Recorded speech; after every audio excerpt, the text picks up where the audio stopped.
For the crew of the Skier, every haul brings equal excitement and trepidation.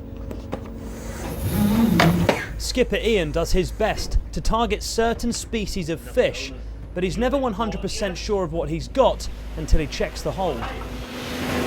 That's pollock, that's nice haddocks, that's what we want. Exactly what we want.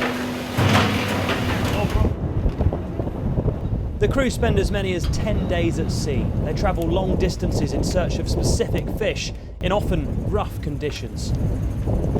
The saying goes that fish pay no attention to international boundaries, and because of that, fishing is a truly international industry. We're 200 miles away from northeast Scotland, where we set off from. We're closer to Norway. The reason for that is quotas. Your hands are tied. If I fished the grounds close to my home, I would be tied up half the year at least, and probably have to pay off half my crew. I know I can catch good quality sized haddocks out here. It's not big quantity, but we'll get a pay and we won't have the stress of catching too much of the wrong type of fish.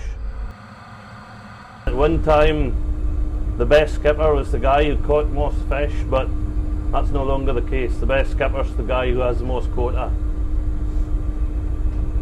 Quotas are set as part of the Common Fisheries Policy, first introduced in the 1970s. Its aim is to manage fish stocks across EU waters by allocating fair quotas for each species. For decades, British fishermen have argued that they get an unfair allocation and now have the chance to take back control of UK waters. Despite the uncertainties, the crew of the Skier are cautiously optimistic about the future. Out on the open sea, there's less confidence.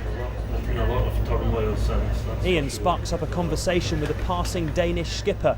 It soon turns to Brexit. We're of course a little worried.